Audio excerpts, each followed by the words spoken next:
Are M1 MacBook screens cracking for no reason? And does Mark Gurman actually know what he's talking about? I'm iCave and I simplify Apple so that everything just works for you. And if you want the latest Apple news, leaks and rumours every weekday at 12 UTC, like the video, subscribe to the channel and ring my bell. So top story today is that MacBook screens apparently are cracking for just no reason. They're just sitting on your desk. Crack. It just happens. Now, this has been a huge thread going on over on Reddit.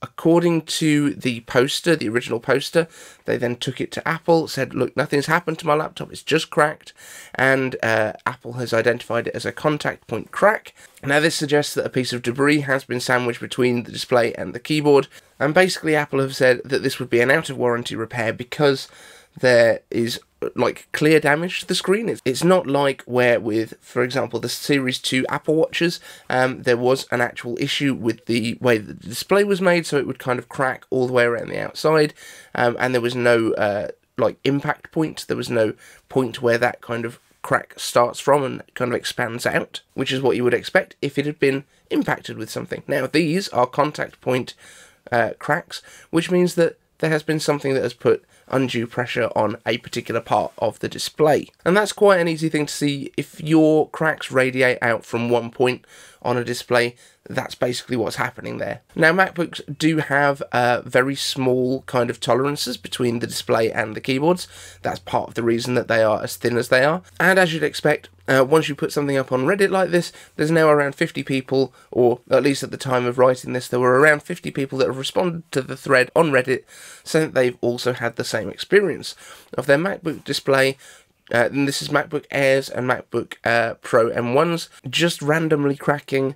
When they go back to them, they just find that they have cracked and nothing has happened. It's been left on a desk overnight, for example. So what is going on here? My guess is there may have been one or two that actually had an issue like this, where there has been an unknown crack going on. I would say that in the vast majority of cases, assuming that these are legit, that what's happened is something has been trapped between the display and the keyboard, and that a very minor crack has happened at that point, and they've continued to use it.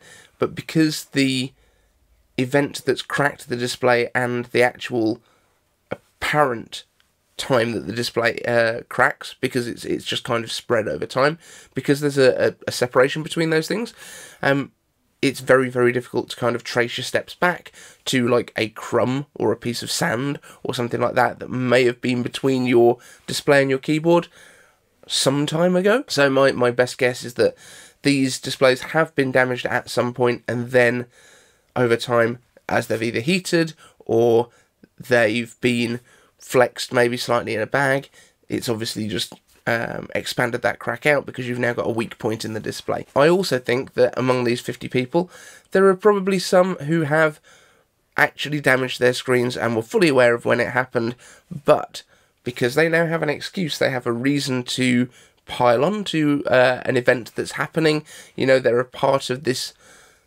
conspiracy by Apple to cover it up. So they've got a way of kind of justifying, oh, well, I obviously didn't do it. So there's obviously a problem with these screens, so Apple needs to fix this for me. Now, unfortunately, because these are out of warranty repairs, for an M1 MacBook or MacBook Air or MacBook Pro, for an M1 MacBook Air or MacBook Pro, you're probably looking at about $600, $650 to replace the display, because it's the whole top case that needs to be replaced, and these displays are very high resolution, very high quality, and not just available in the general market. So it's an unfortunate situation, but also if it is around 50 people that have experienced this in the best part of a year, where Apple has sold, I don't know, let's say 10 million of these, that's also not really an issue that people need to be particularly worried about. It's so unlikely to happen to you, it's untrue, but if it is actually a manufacturing flaw, then Apple should address it. I don't think it is, though. So just on that point, Apple's keyboards and displays are very, very tightly toleranced for closing together. So do make sure there is nothing in between your screen and your keyboard when you close it. That means a piece of paper. That means those ridiculous little things that people put across their cameras, the little shutter things. Don't put one of those on. That is too thick to put between your screen and your keyboard. Don't put on those ridiculous keyboard covers the little rubber things, they don't need to be there, and they will damage your screen. This is a PSA. So next up, Mark Gurman has his new Sunday Power On report, which is kind of going to be the way that I run my Monday shows, I would guess, going forward. It's a little bit disappointing this time, but we will touch on the stuff that he's mentioned. So he first of all mentions that Apple Silicon's transition will be completed by November 2022, plus or minus 1 month, he thinks. Which, you know, that makes sense because that's what Apple have said. But he's saying that we, by then, will have our more powerful Mac Mini, we'll have our MacBook Pros, which is the main thing that everyone's waiting for at the moment, and also he's saying that we will get our first Apple Silicon Mac Pro, which is that smaller form factor that he's been talking about. And, you know, I think that's kind of the consensus anyway. I think that everyone is kind of saying within 2 years, because there was a guy that mentioned this, I think his name's Tim. Tim Cook said that they're going into a 2-year transition, so I feel like that's a pretty safe bet, mate. Yes, there's been some supply constraints, but I think that Apple also knew there would be some supply constraints. It looks like their purchase from TSMC, where they've bought over 100 million from TSMC of the A15s already, so they've kind of put one order in now to do it in bulk so that they've got everything they need. That seems like a fairly safe bet. So just as the industry is being hit by the silicon shortage, it seems that Mark Gurman is being hit by a bit of a news shortage at the moment, as he's also got in there a hot take. That Apple's charger strategy is a bit confusing and that they should just use USB-C for all the mobile stuff like phones and iPads and stuff like that. And I'm wondering why no one else has ever brought up the thing, why don't Apple put USB-C on an iPhone? I mean, that's a great idea, Mark, and I'm glad that you're kind of coming out with these revolutionary ideas. And obviously I'm being kind of sarcastic here, but for quite some time I've been kind of going, well, that doesn't make sense from Mark Gurman, that doesn't make sense from Mark Gurman. And everyone keeps pointing to his accuracy rating on Apple Track.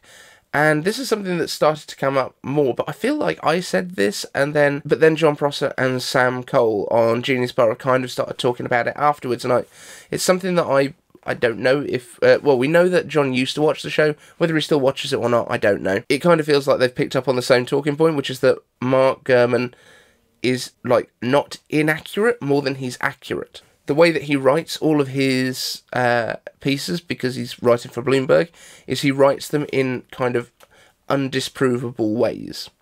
So, for example, he said for the MacBook Pros, seemingly confirming that we would be getting them at WWDC, he says they will be coming as soon as by this summer, which is one of those ways of phrasing things where if they come out in the summer, it looks like he's right. If they don't come out in the summer, he never said they were coming in the summer, he said they could be out as soon as. Like, he's not inaccurate, because he's not said they will be announced on June the 8th at WWDC, but if they are, then you look back at his words and you say, he said they'd be here as soon as this summer. If they don't, he didn't say they'd be out on that date, he said they would be here, could be as soon as the summer, might be further off in the year. Depends. This is how he seems to have crafted his score, and he seems to be more playing the game of how can I get the highest Apple Track score rather than let's give useful information to people, because I honestly feel like the stuff that John Prosser puts out, although he's had a couple of misses recently, specifically on dates but not on hardware, because the stuff that he's released so far on hardware has all come true, the stuff that's like actually come to fruition so far. But he gave us AirTags with the exact design like 2 years ahead of release, because they did just keep getting put back.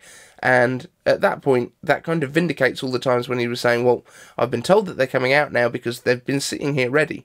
And when you look at the production dates and things on AirTags, when you go into the settings, they've been in boxes since 2019, some of these. So this is just two different ways of playing that same game of Apple leaks. Now, I think John Prosser's way is far more interesting. He gives us far more actual information than Mark Gurman ever has, from what I can tell. John, for example, showed us the design of the new iPad minis. Mark Gurman, a couple of weeks ago, said, yeah, it's going to have a new design without a home button, and it's going to have the smaller bezels.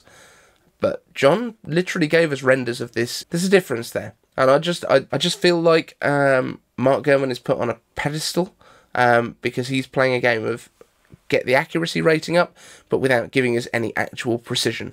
And if you want more evidence of this, just look at what we were saying earlier about he said that Apple Silicon's transition will be done by around November 2022, plus or minus a month. That's basically just repeating what Tim Cook said at WWDC, not this year, but the year before, that it would be a 2-year transition period.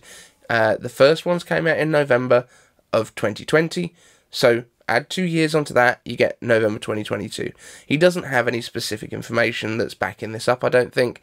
I think all he's doing is extrapolating it out, and then he's given himself a month either side of that as well, which also kind of makes sense, because in the past, Mac Pros have always been announced around WWDC and then released around November or December of the same year, because they say coming later this year, and they try and put them out by the end of the year. So he's following the trends, which is exactly what we've been doing since pretty much day one on this channel. And speaking of day one on this channel, we have IKversary coming up, August the 15th. If you've not marked it in your calendars yet, you need to do that.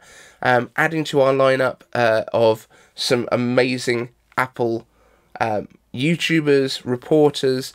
We've got Jericho coming up, we've got Luke Miani, we've got John Prosser already announced.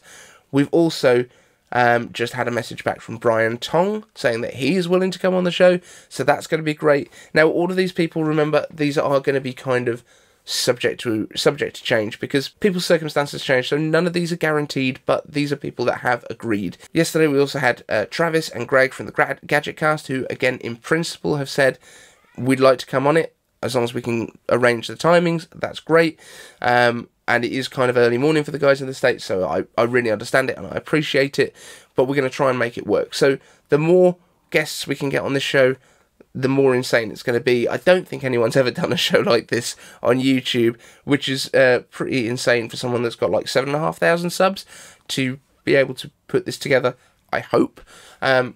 Regardless, though, of who comes on the show, we're going to have a great time, and we're going to just all hang out, and I'd love for you guys to join us there. So let's get into your questions, because the whole point of this channel is making the most interactive Apple channel on YouTube. First up, Yuri Tech asks, iCave answers retro questions, favourite macOS 10 software?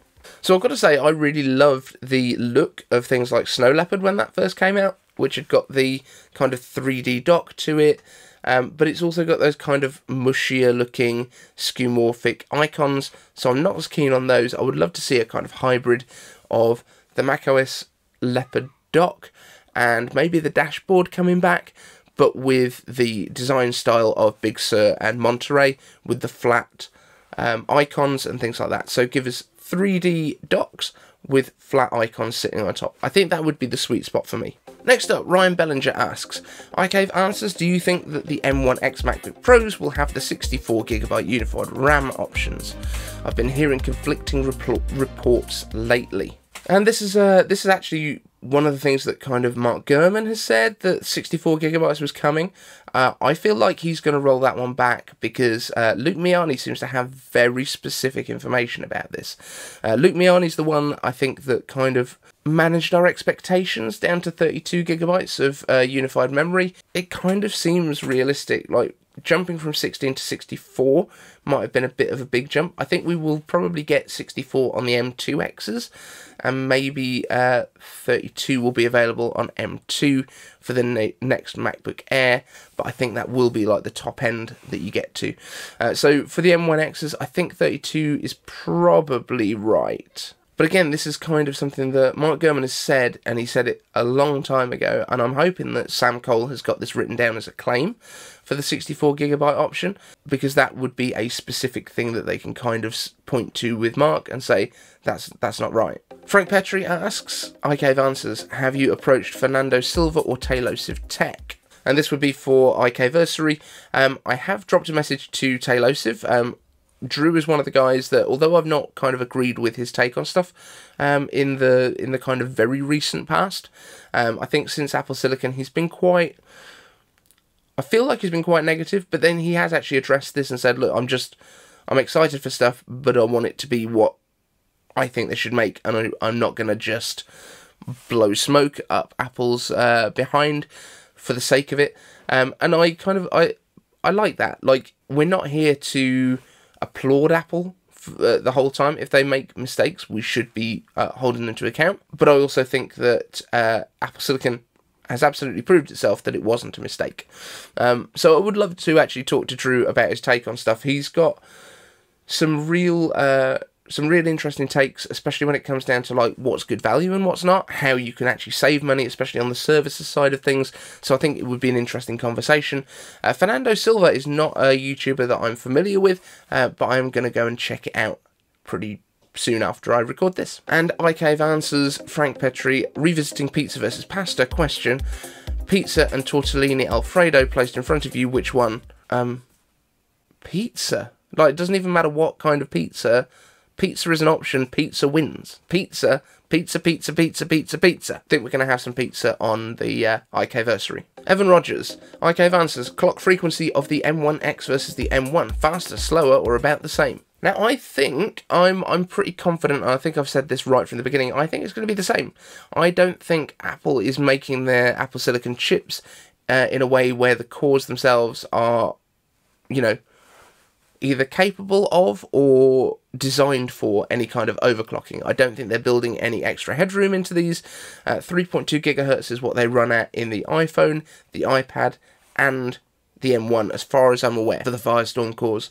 And it is going to be these Firestorm and Ice Storm cores that go into the M1X. So if I was a betting man, I would say the same. I think they will run at 3.2 gigahertz, and I don't see why they would need to do any more than that. They're already pretty much the fastest single core performance that you can get on basically anything in the market. So I don't think they need to worry about that. There is going to be some faster performing single core stuff coming out about the same time, which will be going into the iPhones. I think that's why they're then holding the M2s back from being released at the same time. I think that is probably going to be the cadence that we get into, where you get the new cores into the iPhones in September, then you're going to get your M1X or your M2X Max in October, and then I think in March, that's when we're going to get those faster cores from September coming to the Max, with M2, M3, M4 as a spring release each year. I think that's probably what Apple is going to settle into.